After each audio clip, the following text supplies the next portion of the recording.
Eric, Where does he live anyway? He lives in Sweden.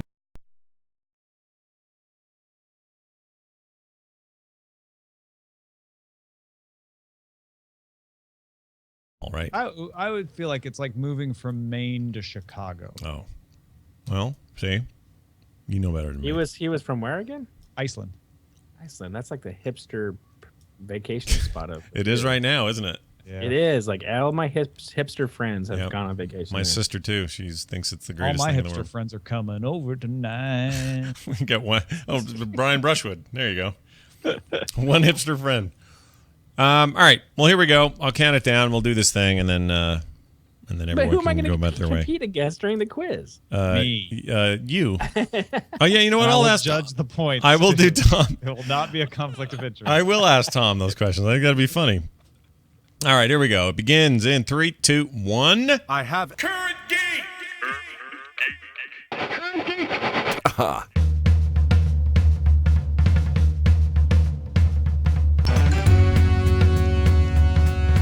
Hello, everybody, and welcome back to Current Geek. This is Current Geek, the weekly proceedings of the meetings of the Frog Pants All-Stars, geeks of the world and you, to keep you current on all things that matter most. I'm Scott Johnson. That is Tom Merritt. Hello, Tom. I am Tom Merritt, Scott, and I don't...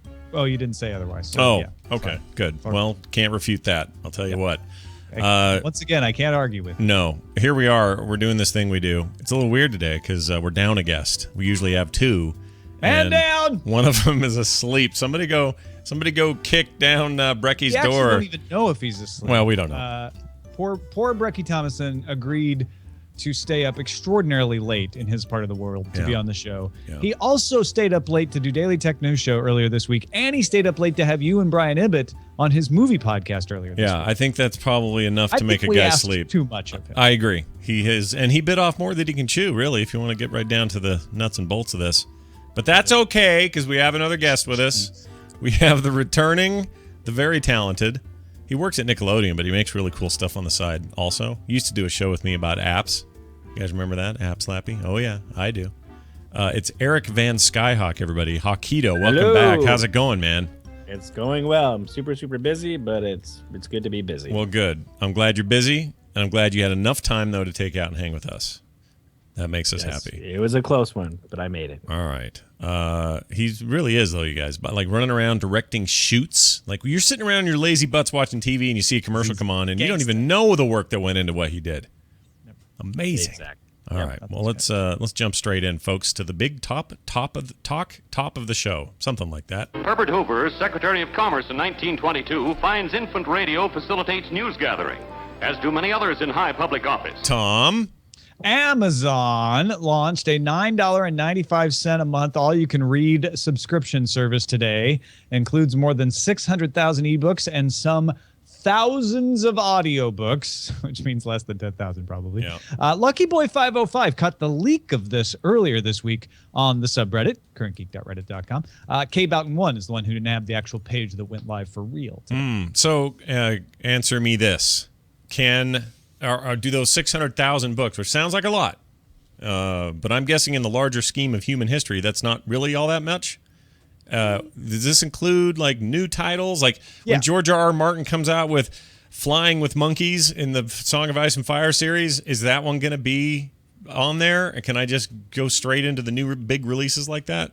Well, they have big names. They have the Hunger Games series. They have Harry Potter. They have Lord of the Rings. So it's not like they're bereft of big name titles. This is not a shallow selection of remaindered books or anything like that.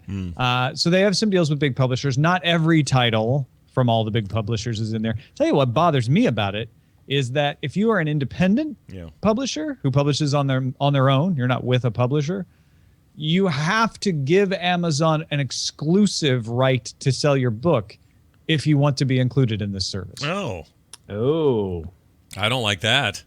No. What does this remind us of? There was something like this recently where people didn't want to, I don't remember. There was something very similar to this where people are like, I know what it was, the Google Music, the YouTube music service. Remember that whole thing we talked about on the show? It was like... it was the YouTube. Yeah, it was the YouTube telling one of the indie labels that they would not sell the ads. They wouldn't give them partner benefits Yeah. unless they agreed to change into the new realm that allowed the music service to access the videos. Sure. Slightly different there, because essentially what they were saying is you can have your channel and you can do your channel like everybody else does a channel and turn on monetization, knock yourselves out. We're not going to give you the special deal we gave you before. What Amazon is saying, and I got the email myself today, is because if you are want, a self-publisher. If you want to be in this service, this $10 a month service, which they will pay you for, they have a way of calculating the royalties, you have to be part of the Kindle Select program. And to be part of the Kindle Select program, you cannot have your book available anywhere else but Amazon. Wow. You have to rely entirely on Amazon for all your sales. So, Eric, Big question for you. Yeah, go. Tom. Yeah. Do you have your books available anywhere else besides Amazon? I do. I have them available in the Apple iBook store, in the Google Play store, on the Barnes & Noble Nook store, on there you go. I have them available on archive.org as free and un-DRM'd PDFs. In fact, when Scott and I started doing the Kindle singles, I thought, hey, this is great. We're only selling the singles on Kindle because Kindle is the only one who does singles. So we could actually try out this Kindle Direct program, and I signed us up for it. And they're like, your content from this book is available in another form, which is the chronology of tech history, which is available on other platforms. So you need to remove it from those other platforms. And the other platform was a paste bin that someone had posted up of the free version of the chronology of tech history. So I was just told him, like, forget it. Yeah. Wow. Yeah. So that's, it's not beneficial, because I can't imagine how much, if it's any like the music service subscription services, like I get 7 cents. Yeah, exactly. Somebody listens to my song. It's probably going to be like that too, I would guess. Well, that was my question, Eric. So you've published music. It's on Amazon. You've got it up on iTunes and so on, various music download services and stuff. This has to, somebody making independent content like that, trying to sell it and push it around to different platforms and make it as available as possible. I feel like we're now entering a time where there's a bit of a chilling effect going on with everybody trying to sort of lock down their platforms as the one of choice, or because of sheer numbers like the Amazon Kindle store and Kindles in general and ebooks with Amazon. They're forcing everybody's hand because that's where most of the play is, and it's limiting competition with other services and all this sort of thing. I feel like this is the opposite of what this whole digital distribution revolution was supposed to be. Like, I feel like we're going the whole other way. And music, people have been complaining for years now that, the old system, prior to somebody figuring out how to monetize and get music out there without, piracy killing everything, was better for them as artists. So as somebody who's making that kind of music and you hear about deals like this going down with books and other stuff, how do you feel as an independent producer? I don't see how this is like beneficial for Google, because I mean, if you're an independent publisher, like, you mean Amazon? What did I say? You said Google. It's okay. Oh, sorry, Google. They're all Amazon. interchangeable at this point. Same thing. Yeah, they're gonna merge into one mega or something. Anyway. But like, if you're an independent publisher, you're probably not as well known, and then nobody's going to want to like, oh, I'm just going to be exclusively I could imagine Tom being, you want to have your stuff as too many for people to access as all the platforms that you can have your stuff on, right? Yeah, exactly. And I think what this plays on is people who don't really think about it that way. They think about it the old-fashioned way, which is I need to like keep my content as closely guarded as possible, not make it available anywhere that's not authorized. And they know that Amazon is the most popular platform, so to them it's like, well, whatever. Let's give them an exclusive. What do I care? It's not like I'd make a lot of sales elsewhere anyway, and I'll get all this great promotion in exchange. Like, not just the book service, the Kindle Direct program gives you like features on pages in Amazon and stuff like that, and it can really boost people's sales. I get why people are tempted to do it. But to me, a fundamental principle of the internet is that you cannot keep infinitely copyable content from being copied, which is why I take every one of my books and I put it for free up on archive.org, because I know you can do it anyway. What I'm selling when I'm selling something is an easy way to access a verified copy that you can easily use in your system, whether it's Kindle or Nook or iBook. You're paying for that ease of use. You're not paying for the actual content. You're paying for the delivery mechanism. Yeah, it's Yeah, weird. you're paying for the benefit of getting it. What is the word I'm trying to think? the Convenience. The convenience. Yeah. Sure. Yeah, the convenience of getting your stuff. Like, And I'm for not saying me- I don't believe in intellectual property rights at all. I do.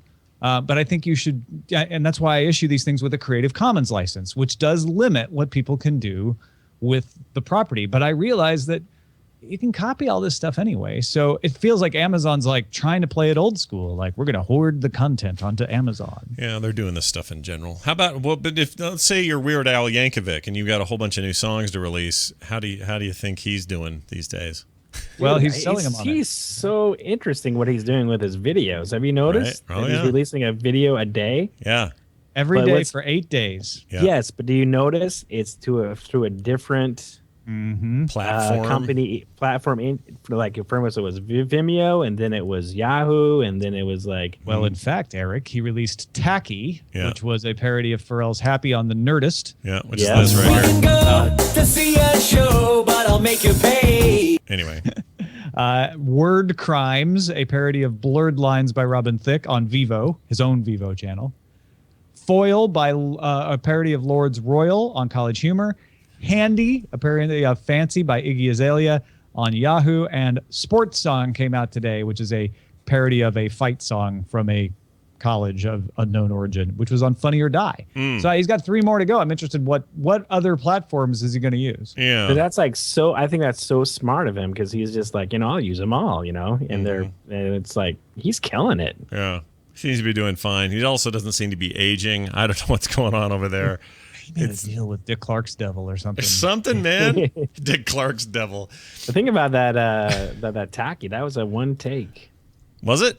It was. Yeah, I read an interview where he had to run down 5 flights of stairs while changing clothes. No way. That's amazing, Yeah. actually. So The guy does all right for 55 or something. Now, the thing about those one-take videos, sometimes they have to try them several times before they get the one take. Correct. he was saying like he got to quite the workout that day because if it didn't work out, he had to Just start over. start over. I can't believe how Weird Al's still just tearing it up all these years later. When I was a kid, I'm in junior high, I'm listening to that stuff, and my parents and every other parent within earshot were like, what is that garbage? What a waste of your time. Dr. Demento, what? I was so into it. I remember him and his accordion. Another one rides the bus. Right. And it was all accordion back then. Those Yep. for a while there. Eat it. Yeah, freaking Beat It. Actually, Beat It, I think, was like the first entry, or Eat It was the first entry into him getting more like full band, full orchestra, full whatever. And then it was just no stopping him. And then I feel like there was this period of time where we all went, we don't need that anymore. And then he came back with this like a vengeance and just now owns the parody space. It's just crazy. And these are like current. I mean, Word Crimes is probably the oldest one. I of know. the hits here. Like these are pretty current hits. All right, let's predict who. So there's 3 more songs. Yeah, come? and you can see what there's 12 songs on the album. Yeah. You can see By the way, I which want to ones. thank Longswolf for pointing this out on the subreddit. Of the remaining songs on the album, One of them's he always does like that long accordion like melody or what's it called? now that's what I call polka. Yeah. It's got to Yeah. be it. That might be his last one, his And eighth one. And he does that all. He does that with every album. There's always one long accordion based, not melody. What's the word I'm trying to say? Medley. It's a medley. Yeah, medley's the word I meant. So I don't know if that one's going to make it or not. But if I had to predict, so I'm going to predict one of the quote unquote platforms or sites that hasn't released it yet that will.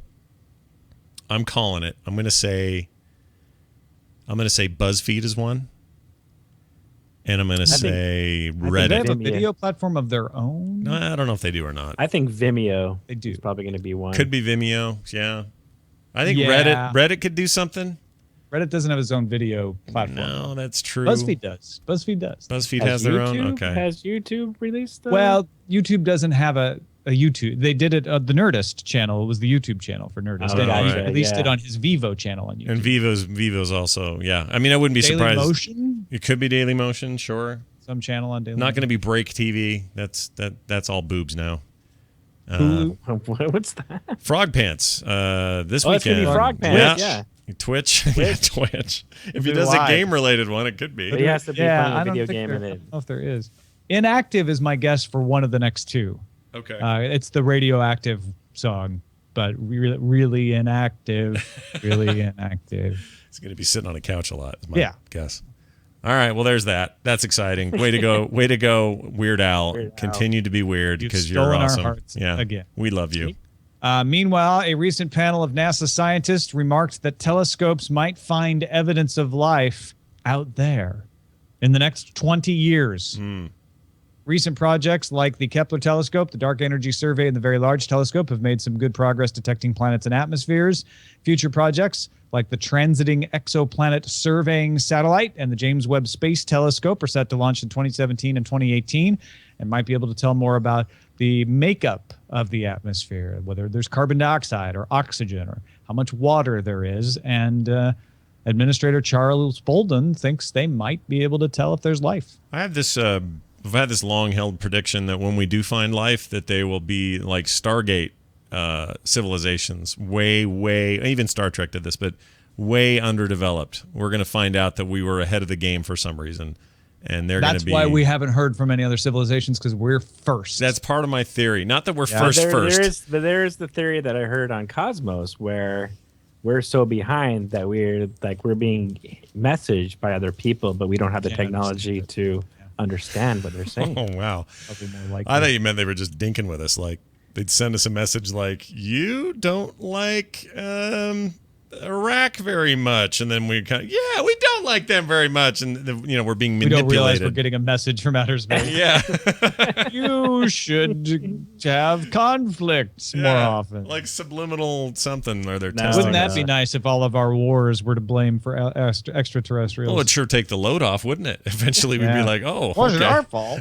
It wasn't us It at all, was the after all. ETs. Yeah, this is interesting. I mean, 20 years. I feel like they've been telling me since I was 10 that aliens were going to be discovered at any time, and it's only a matter of time, and we're reaching and I further. think what they're saying is they'll be able to tell, like, there is a signature that could only be created by bacteria but they're not going to find a guy waving at us.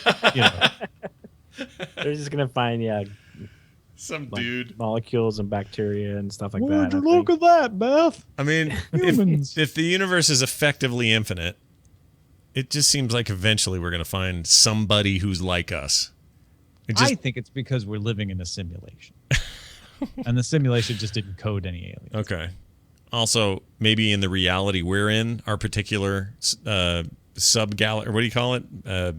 Sub-galaxy. What's wrong with me? When you live in a, not alternate reality, parallel universe. Thank you. Mm-hmm. Maybe in our parallel universe, we are identical to the one above us and below us. The only difference between us and them is that in our universe, there are no other aliens. Yeah. Think about that. Could be.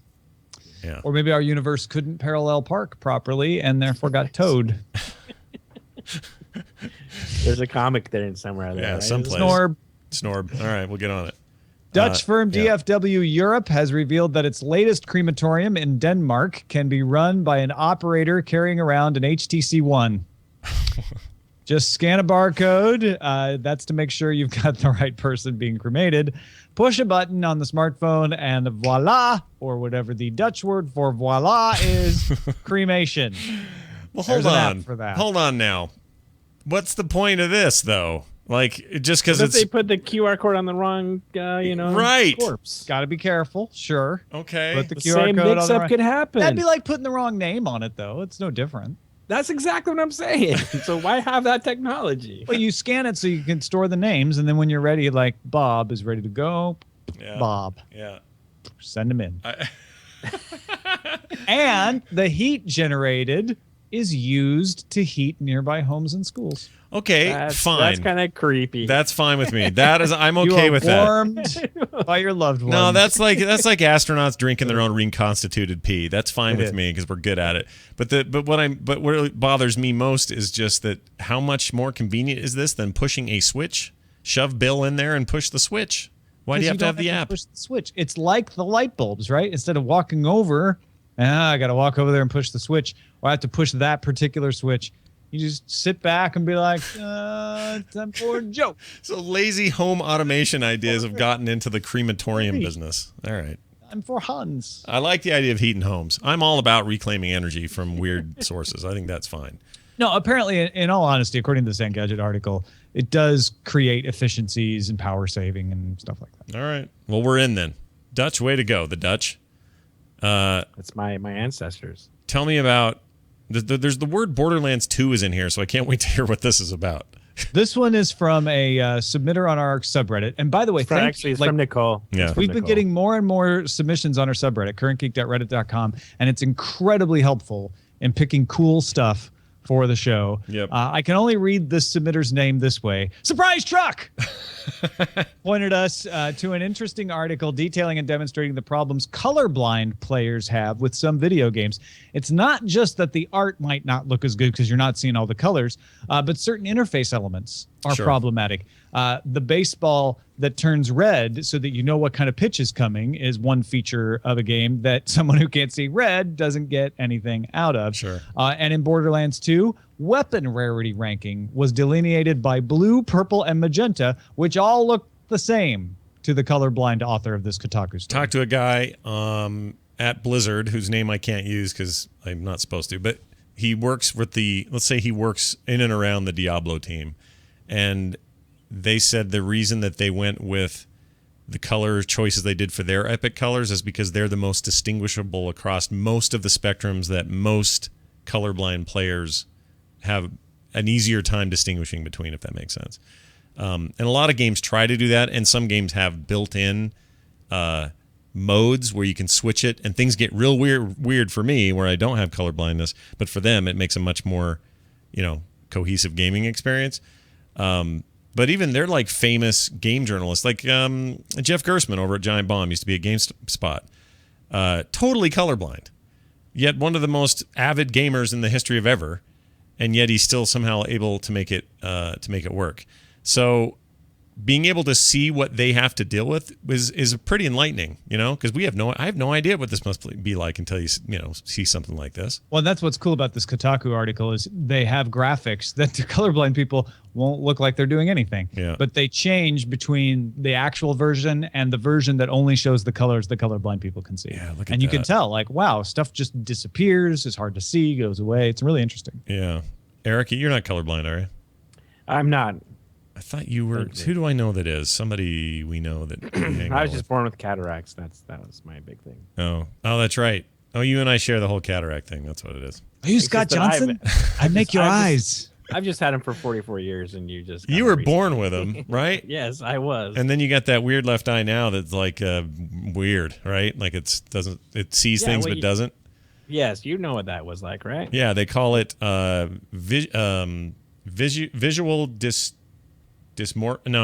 not dysmorphia. Dystopia? No, it's visual. Crap, I don't remember now, but it was this great name for basically. Visual crap, I don't know right now. It's a weird name for it. It's back to the Dutch. But no, it basically is this thing where you're seeing out of the eye, and it's clear, and there's no hindering by vision problems or anything like There's no that. obstruction of No the vision. obstruction, but your brain is not translating everything the way it's supposed to, so you can't even describe how wrong it looks.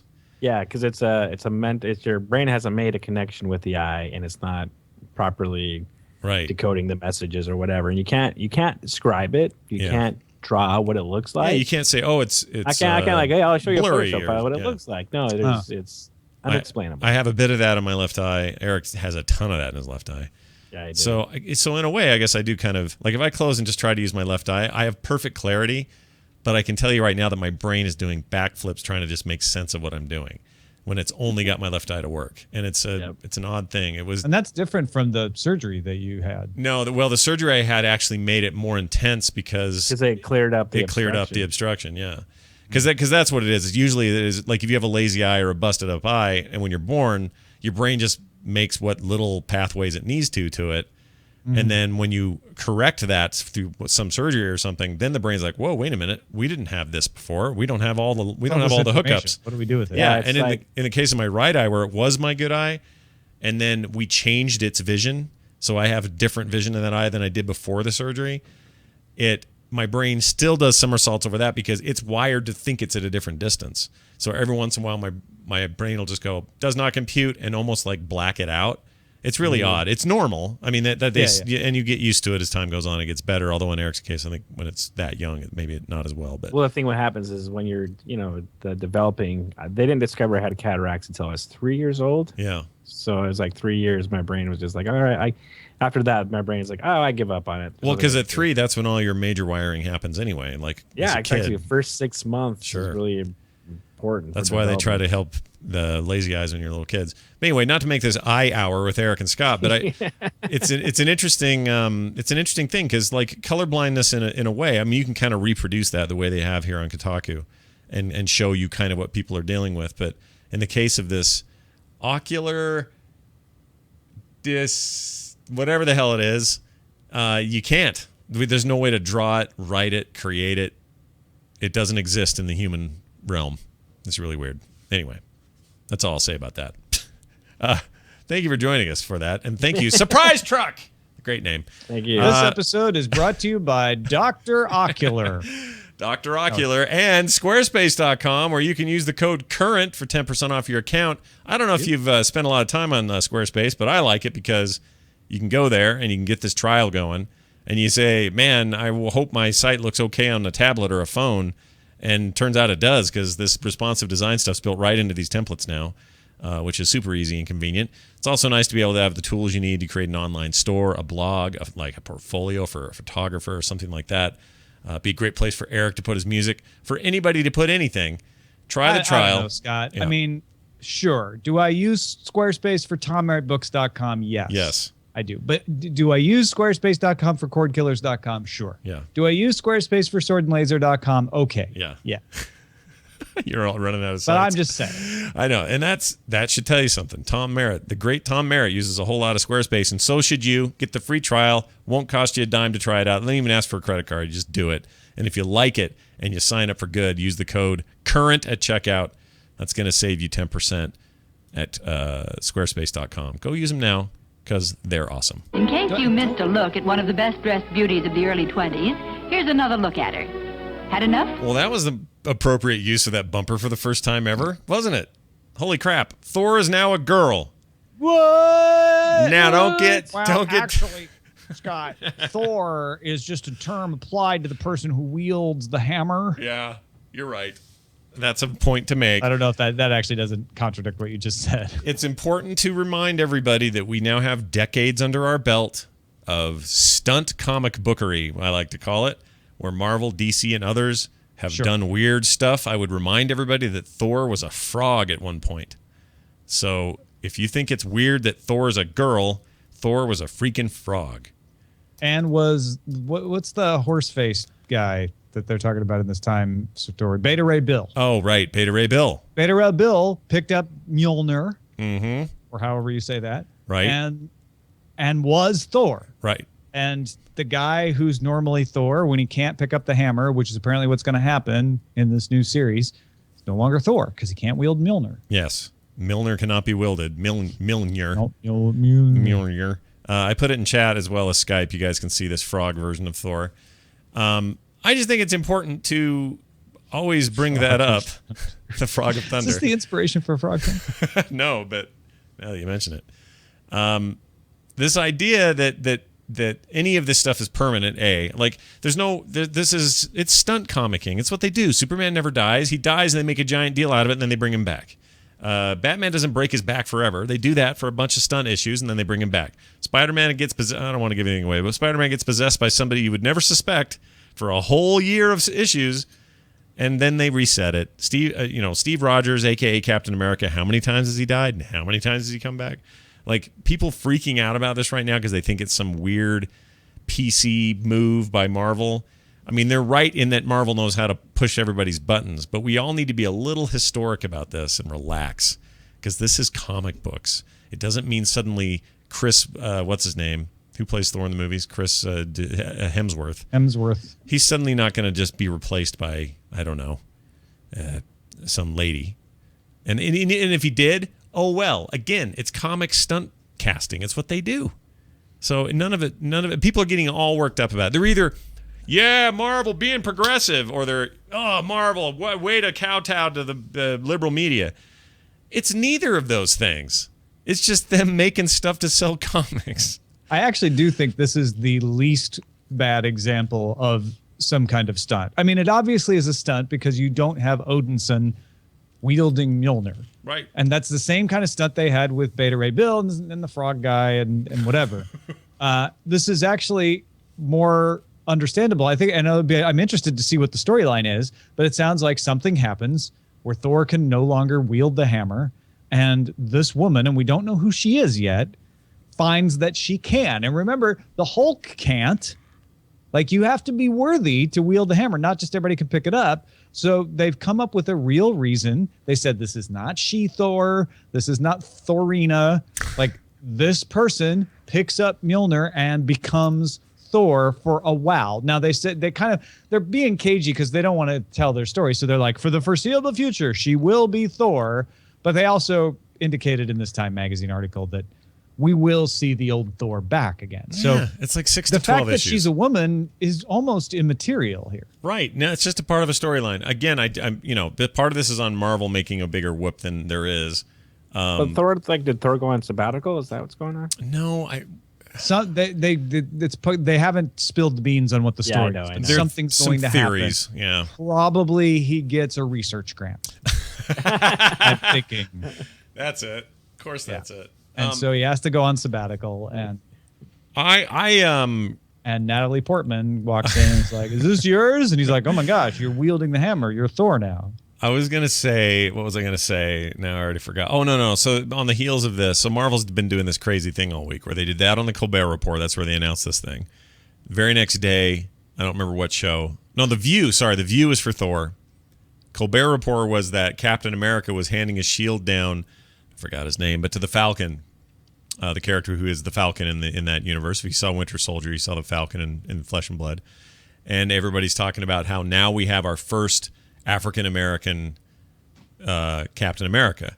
But again, Steve Rogers is not going to stop being Captain America. What happened to him is, or what will happen, I haven't been following the issue, so I'm not sure where they're at in the whole thing, but the serum, the super soldier serum that's in him is somehow taken away from him, out of him, and he becomes a old man with no powers. Like, immediately ages to where he should have been, no longer youthful, as if he really was born in the 40s or 30s, I guess. Wow. Old folks home for he'll be in that crematorium. Totally. So he's super old. So while he has to deal with that and figure out what they're going to do, that shield gets passed to the Falcon, which is totally fine. That's totally awesome. There have been other versions of this, other kinds of this sort of thing. So Marvel's taking advantage of the fact that we have a news cycle where everyone freaks out and there's a lot of internet buzz and all that, and that's fine. Whatever it takes to sell comics. This is a different track than they have to take with the movies. It always has been. And always will be. Scott. The stories should always be exactly the same, never change, and never become interesting or take any chances at all. Canon law. That's right. How about... I don't like these alternate Earths. How about when a company in this world is so strict about their crappy customer service policies that they end up having a fight with Veronica Belmont and Ryan Block? What happens then? Scott, just move to the next question. It was a long thing. This blew up. Oh, man, this is all over the place. It was. I think it blew up a little more than those two maybe expected. I think so, too. Perfect storm kind of deal, because they have some reach and they recorded it at the right time. There was some talk about, you have to disclose. I don't know what the wiretapping laws are in California, but you have to disclose that you're recording a call. Like Comcast does when they, I have talked to Veronica about this, and they have lawyers. They're not silly people. Right. There is, as you all know, every time you call one of these places, they say this call will be recorded. Yep. And so I'm not going to speak for them when I say this, and I'm certainly not speaking as a lawyer when I say this, but I would imagine that they're probably okay. And even if somebody did want to make an argument like, well, we said we might record it, but we didn't say we would, and you never told us you were recording it.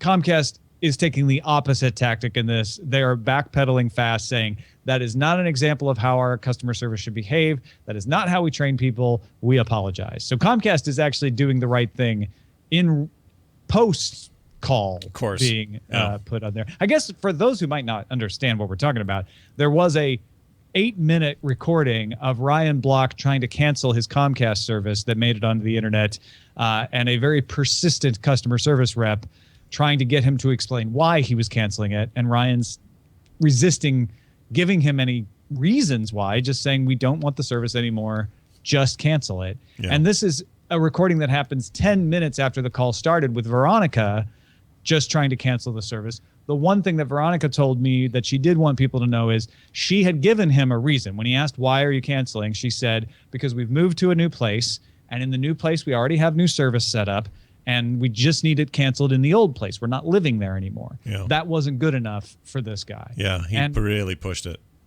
And from what I've heard, from what I've read, and there's been loads of things written about this, Comcast representatives are encouraged to push as far as possible to convince someone to stay with them. Yeah. And that's what this guy was doing. Yeah, I heard. Yeah, I was reading articles where it actually comes down. They actually lose money, right? They start off with an amount of money and retainment customers. If they can't retain them, they actually could lose up to $1,000 out of their paycheck. Yeah, it's some weird point system or something. True. Well, there's some Reddit. So there's some Comcast guy who's like on Reddit. Yeah, well, you know what I mean. You know, it's on the internet, Tom.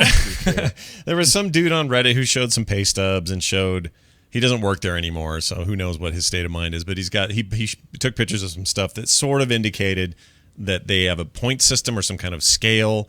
And they have to, Yeah, and I think certain things can be misunderstood or blown out of proportion or whatever. Sure. But I think what is true is that you have to meet a certain criteria to make your commission. Yeah. And if you don't keep that percentage up, then you don't make your commission. Yeah. And that's not unlike other businesses. There's just a strong argument that this is bad news in the digital space. Here's my problem with it. And Jenny Josephson, producer of DTNS, and I had lots of intense conversations about what is fair to say about this poor guy who got recorded and probably didn't really think that the other side was recording. Yeah.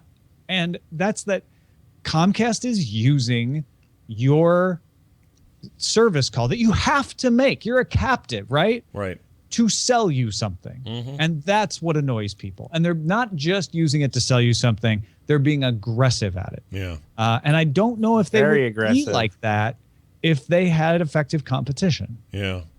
No, I agree. It's weird because you might assume that they're being overboard because that would be a reaction if you did have a lot of competition because they got to do everything they can to retain you.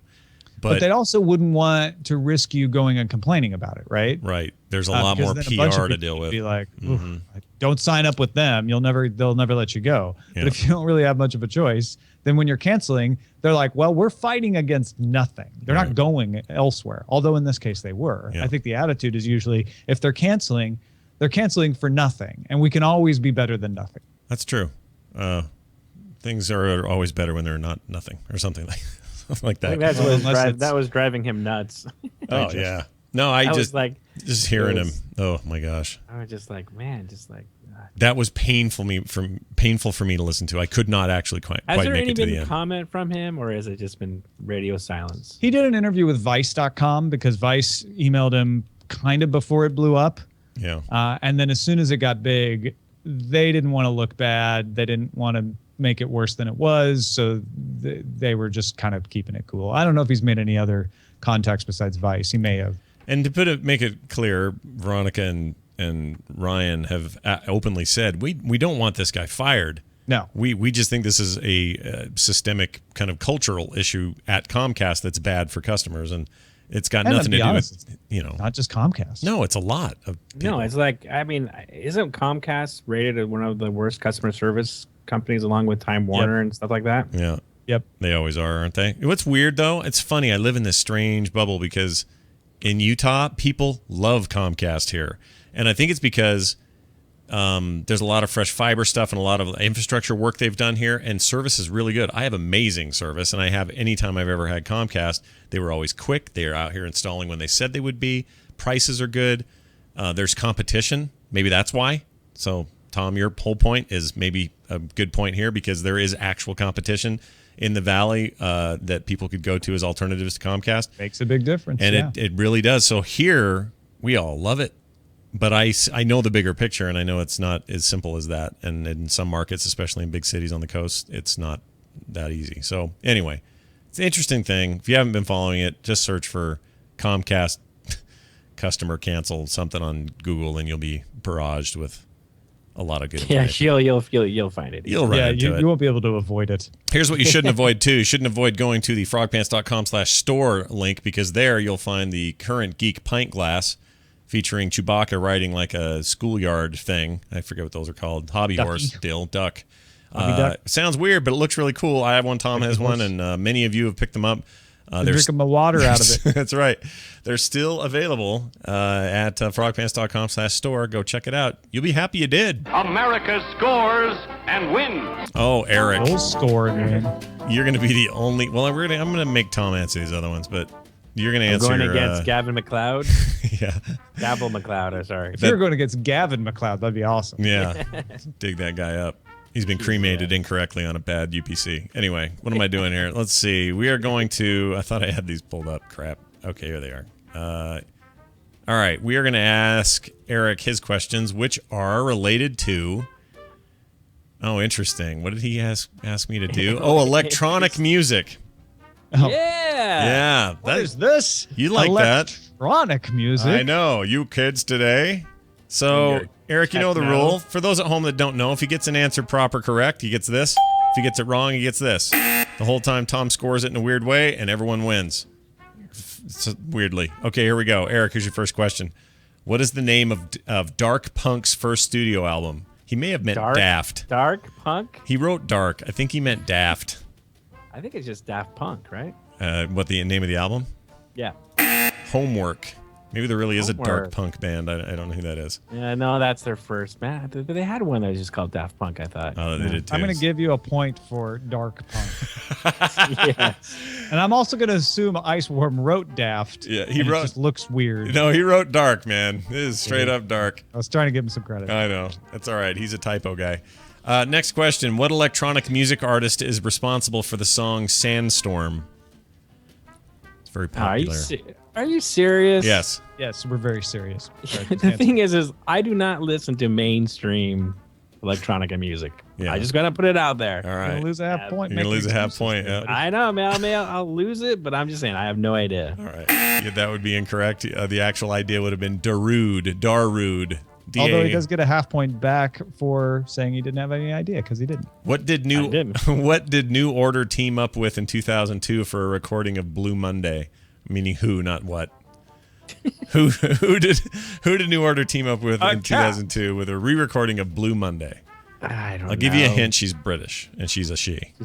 She's British and she's a she. Yeah. Annie Lennox. You are incorrect. Kylie Minogue is the correct answer. See, You're gonna I'm lose a telling quarter you, point with all those hints. Come on. Kylie, I don't listen to her. All right. Locomotion. What 90s electronic band covered the Bee Gees' Staying Alive? Now, I knew this one. Staying Alive 90s? Yeah. Dude, I'm flunking this thing. It's all right. Everyone does. Staying Don't worry. Alive. I have no idea. All right. It's N-Trance.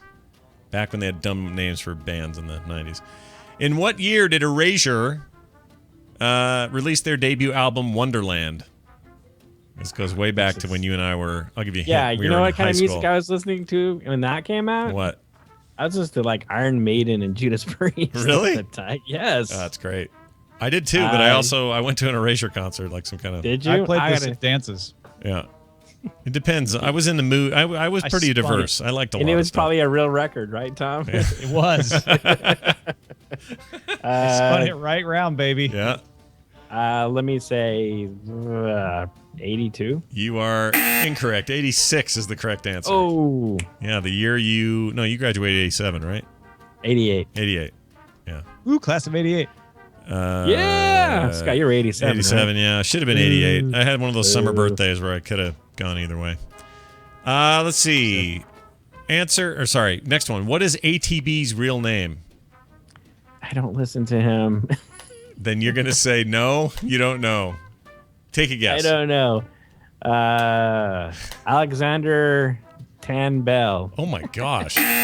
Andre Tannenberger. That's pretty close to what you were doing All right, he there. loses a half point for excuse making, but we're getting him a quarter point for getting close. I agree. That was weird. That was really weird. All right, next up, what producer has Madonna started working with for her new dance-oriented songs? Like new? I think this may be old. He's making it sound like it's current, but I think this may have been the like that time. Oh, what's his name? It's the tip of my tongue. Oh, I can't remember. It is William Orbit.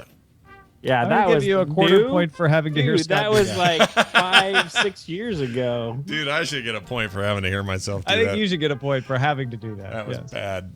All right, last question. Besides the intro track, what is the first song on Eric's Function album? That's your album. The stuff after the intro. Yeah, after your little intro, what's the number one? What's the first track after that? That would be the ELR theme, right? You are correct. Nicely done. I hope. I almost hope I know doxed you this. for not knowing your own damn album.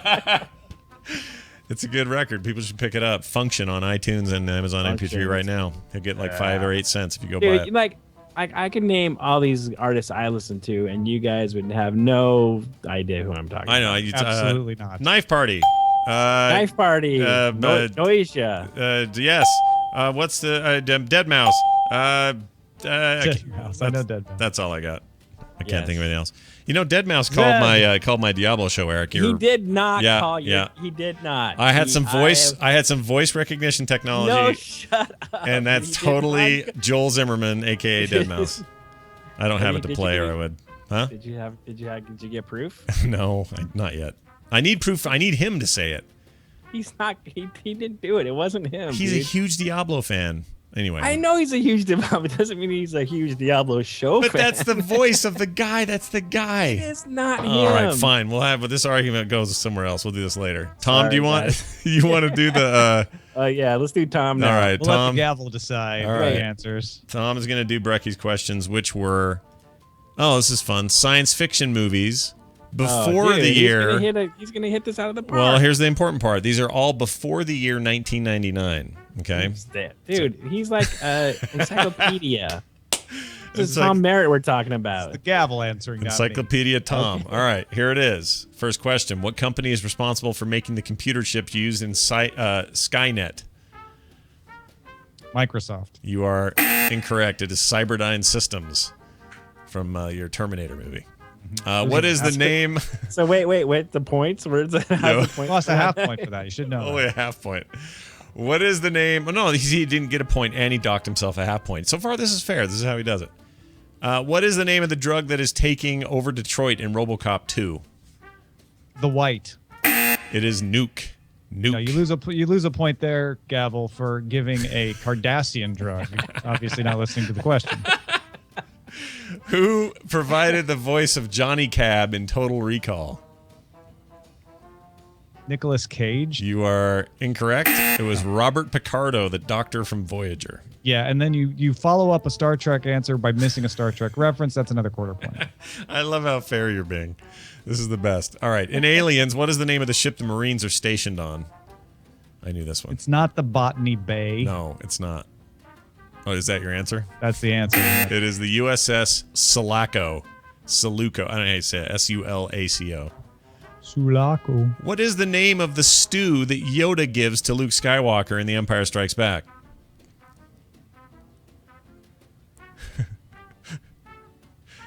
Lamb.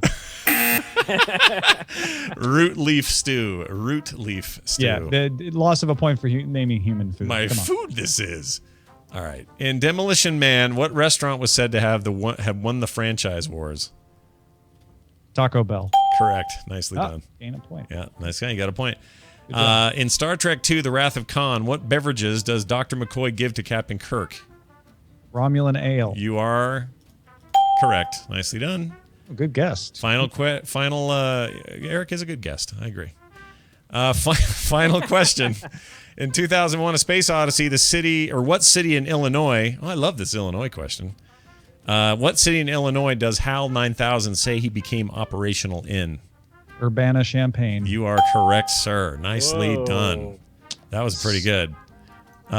So who won? How'd that go? All right, with a score of -0.25, it's Gavel McLeod and Hakito, Eric VanSkyhawk, with 1.75. Yeah, see, that's fair. Way to go, Eric. Yeah, I'm impressed. You get a Jill. Bet he gets a Barry. Barry. Nice job, everybody. Very nice. All right, well, where does that bring us now? Jill Barry. I don't know. It was there, so I played it. We have to do that from now on. That's awesome. All right, here's the forecast. The future promises even more startling things to come. And here's how we know Brecky was here earlier, because he put this in. Yeah.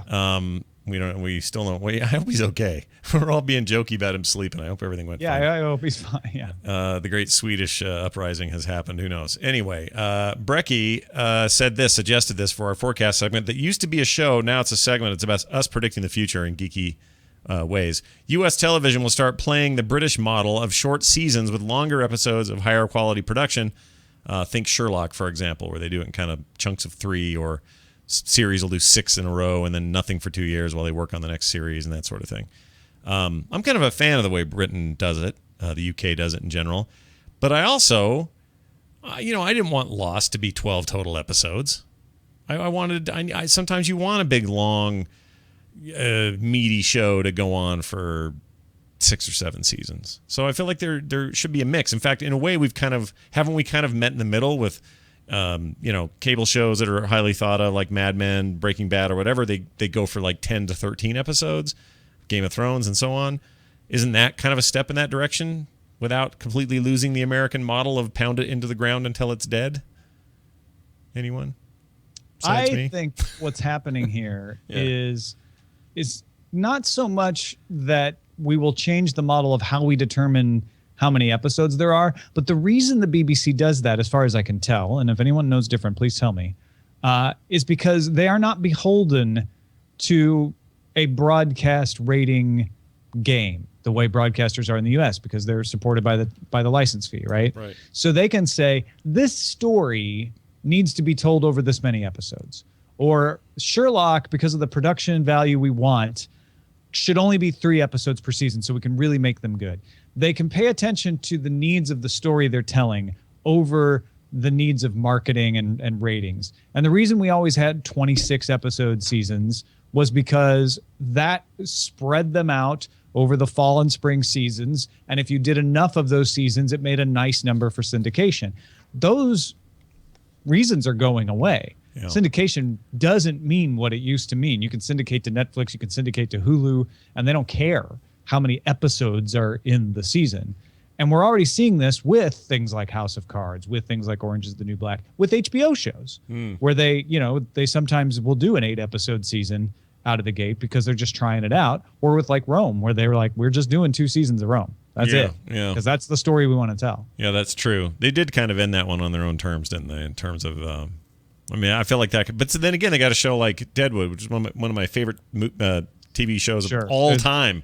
And they just yanked the rug out, Well, and that shows how we haven't quite got there yet here. Yeah. To where we're like totally independent of that stuff. Deadwood is kind of old.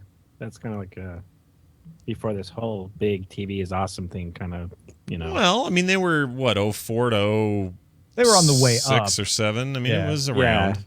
Yeah. But not like it is today, where everybody thinks the content coming from TV is like, it's fantastic. The best and worst ever, right? Depending on what you're talking about. Like, you can talk about Breaking Bad, you can talk about Mad Men, you can talk about The Walking Dead, and people are like, oh, it's some of the best television ever made outside of HBO, even. And then you can talk about Honey Boo Boo and Duck Dynasty. And people are like, television is the worst that it's ever been. It really is polarized now, isn't it? But think about this. This is one thing that hit me the other day about what's different about now versus, say, I don't know, let's say the 80s or even the early 90s with television. Back then, it was a death knell, except maybe in MASH's case, to take a successful movie franchise, for example, or a movie, and make a TV show out of it. They always failed. And we were talking about them on Twitter today. What were some of the examples people were throwing around about 1988? I guess I can't remember now. 9 to 5. 9 to 5 was a great example. Ferris Bueller series was terrible. Oh my gosh. There was a Ferris Bueller Yep. series? It lasted like 5 minutes, I swear. That thing was terrible. Oh my gosh. And this happened all the time. I want to say there was a Clueless series in the 90s. I mean, all these weird let's bring movies home thing. But lately, like it's like they were doing what they're doing with video game movies. Kind of, but like A&E's Psycho series, Bates Motel, is really good. What about Hannibal's really good. Hannibal, yeah. Fargo is amazing. Like, we're in a different time where you can these old ideas that doesn't work is kind of maybe video games will get to that smarter, point. Though. Like, look at the difference, right? With MASH, even, which was incredibly successful, and 9 to 5 and Ferris Bueller, they tried to take the movie and turn it into a television show. Yeah. And everybody's like, wait a minute, that's not Matthew Broderick. Those aren't the actors. This isn't the same story. This is weird. Whereas what they're doing with Fargo, what they're doing with Psycho, is they're figuring out how to continue the story. Yeah. In a way that says the movie is still the movie. Yeah. But we're going to tell another part of the story that you never saw before. Yeah, or a different angle, different time, or different characters altogether. And like in the Fargo case, that's just the universe. You know, it's the Fargo universe with a whole nother story being told, and they'll do that for season 2 again. A bit like what's the American Horror Story does this. This kind of they restart every season. Sure. Yeah. And then they end up winning the best miniseries award because it's easier to get in there when you're doing something weird like that. But I think we should submit Kerinky because best. Let's do it. I think that episode with Eric was astounding in 2014. I don't know if you remember that one. Yeah, Gavin McLeod. Gavin McLeod. Gavel McLeod. Come on now. But yeah, it's just it's weird because there's an old guy part of me that grew up with the A-Team and shows that I thought were amazing that were just kind of bad and TV was bad. And now when you say, hey, we're turning like when they said we're turning Fargo into a series, I went, oh, I don't know, man. Like that seems weird. But then, this stuff works now. And the fact that NBC is still making episodes of Hannibal blows my mind because that is such a non-network thing to do, to make that show. That is so cable. I don't know how they're getting away with it. It's amazing. That's a really good show. And these days, it's just like I equate TV with garbage now, like broadcast TV. I don't think of anything good on those. I know there's stuff, but I don't think of them as good. What were you going to say, Eric? I cut you off there. But I'm just saying, like, it's interesting the model we have today. Like look at Community; they got canceled again, right? Yeah. But now, like, Yahoo picked them up. Right? Did Yahoo do it? Yeah. Oh, I didn't hear that. Yeah, when Ibbott made that joke during the Frog Pants All Stars at Nerdtacular, I was in the audience going like, actually, Yahoo picked them up. Because he said Yahoo, didn't he? No, he said Hulu abandoned them. Hulu. Even though nobody is, and I was like, you wrote the joke before Yahoo, because the news like just come out at that point. Oh, right, because we had that whole section on Community stuff.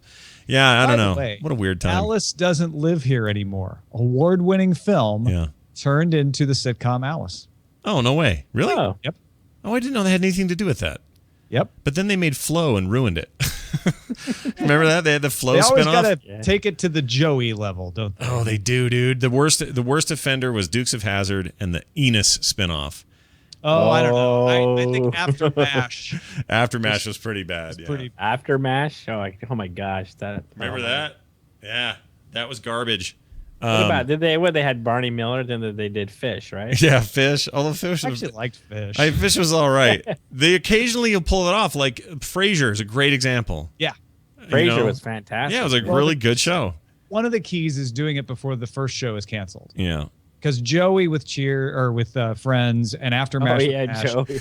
They're all like, well, the main show's been canceled, but we're trying to save a part of it. Whereas Frasier started before Cheers had ended. Yeah, he left Cheers. He was not. Yeah, he was. Cheers was still going on, but he wasn't playing a big part in it anymore. Well, and they tried to have another one. Remember the spinoff from Cheers that no one remembers, which was the Tortellis, which was Nick Tortelli. It was what's her name's ex-husband. Rhea Perlman's ex on the show, and then they were going to do this separate thing. And I remember being excited about it and watching it and going, "Oh, this isn't very good." That was a weird thing that you don't see happen as much anymore. You don't see, Scrubs ends, and then you don't see Zach Braff doing his character again, but living at home as a dad or something dumb like that. Breaking Bad, on the other hand, is totally doing this. It'll be interesting to see. It's funny because you find things to trust, even though it goes against the idea that you think you don't trust. but because the right people are involved, you're kind of giving these guys passes. I suppose that's a lot of pressure on them. And they're kind of doing the same thing as a Fargo, where they're saying we're going to live in the universe, but we're not going to try to like tell the Breaking Bad story. Yeah. I'm excited for that. We don't have an air date for that. Is it 2016, 2015? Got delayed. They've renewed it for a second season, though, and it hasn't even been put on the air Successful. Yet. Yeah, someone went in the future, saw it worked out, came back. There you go. Good prediction there, Brecky. We have done it in your honor, sir. Well done, man. Got a quick email from another Jay Martin who sent these in. And by the way, you can send your emails to us real simply and easily to currentgeek@gmail.com. We are happy to have them. You can send attached audio, too. We don't get that a lot, but if you have something to say and you want to hear it on the show, we'll be happy to do that as well. He wrote in and said... if you're not Deadmau5, you can call in, too. Yeah, totally. Or if you are, and just say your real name, Joel Zimmerman, a.k.a. Deadmau5. He totally called the show. Anyway, hello, Scott, Tom, and assorted guests. We'll say assorted guest. You're a very sorted guest. Sorted guest. I know we'd all like to be able to use a matter transporter to get everywhere instantly, but I don't think that technology will be able to be used safely for living beings, meaning us. I think our video calling technology will improve to the point that we will call into empty robotic bodies. Your face will appear on the head, and you'll be able to connect with the environment or interact with the environment. Who would need teleports when you can just sit in the comfort of your home and still be physically present somewhere else? Thanks for the great content, another Jay Martin. I like that idea a lot. There's this like Oculus Rift, like kind of work. Sure, these are the beginnings of that. But robot body. What was we that? already Bruce? have this. We do. There's those telepresence robots already that you can do exactly that. Yeah, but imagine ones where it was more like that Bruce Willis movie, and I don't remember the name of it. In fact, that was part of All Stars, one of the posters. Anyway, it's where you can teleport your entire presence into a surrogate body. Well, surrogate. That was it. Surrogates. Yeah. That's the movie. But then you're in a surrogate body. I think what he's saying is a robotic body. I think another Jay Martin's thinking too small here. Like that might be an interim step, but who wouldn't want to be able to just teleport and actually be in the other place? I think that makes all the world of difference. Mm-hmm. And when you say they'll never figure it out, I don't know. They used to think it was crazy that we could go to the moon, and we did that. Yeah. I've had a change of heart. Years ago. I used to have like my favorite superpower, and I think it was flight or something. But I think I'd rather be able to teleport instantly. I think that is the ultimate power. I could do the show at Scott's house. Yeah, like for an hour and then go home. And then just head home. And no. Then we'd all three of us finish this episode together in a room with 3 mics, and then we'd all go to France and have dinner with Patrick, and then be home before night, before the freaking sun sets. Boom. Like that is the kind of world where that would be so fundamentally change the way we live and are and breathe and so much work, and what money means and what anything means changes if that technology existed. But I'm all for it. It's going to be a rough transition, but I'm ready. That's amazing. All the walls are down. Oh my gosh. Dude, we could go we could all go to the same movie theater, and we could all come from, 500 people from all around the world. Just blip, 2-hour movie. Thanks, everybody. See you next time. And beam back to their homes. Oh, hell, we could be in the movie. I'm ready. Yeah, right? Just be teleported into the movie as a sort of a safe bystander. It's either the great... Did you guys talk about this with Oculus Rift? A little bit. But we don't even need Oculus Rift. Yeah, forget Rifts. We're just going to teleport, dude. That's old-fashioned. Yeah. Yeah, Grandpa. Come on with your Rift. There's your email. Thank you again, and please send more people. That's going to do it for the show. Eric, always a pleasure, man. Thanks for having me. Eric, known as the Pleasure Man. Hello? What? I don't know what I'm saying. Do you have anything cool going on? Any projects? Anything rad you want people to know about? I do got to release the Diablo song now that I have your artwork. Yeah, now you're not waiting for me anymore. Yeah. So I'm going to try to make it a little longer because it's only like a minute. Yeah, long it's super short. So. If you've heard the Diablo show, which has its final episode tomorrow for season 1, that'll be episode 12.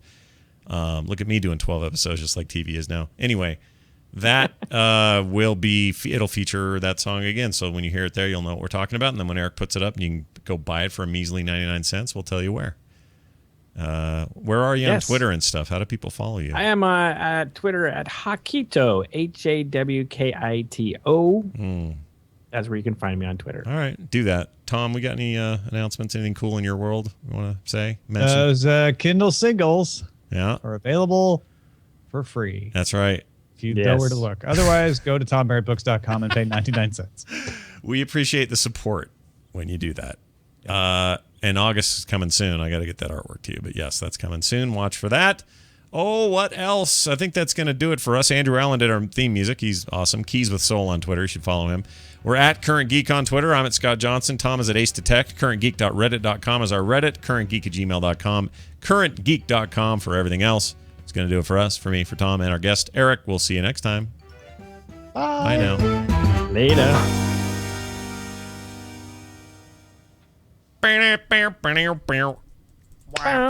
Nice. Sorry, Brecky. Oh, yeah. Sorry, man. Hope I you've wonder seen what that. happened to him. I don't know. Hope that's all it was. I hope it was nothing serious or weird or any of those things. Because he's a cool guy. We like him. We'll have him back.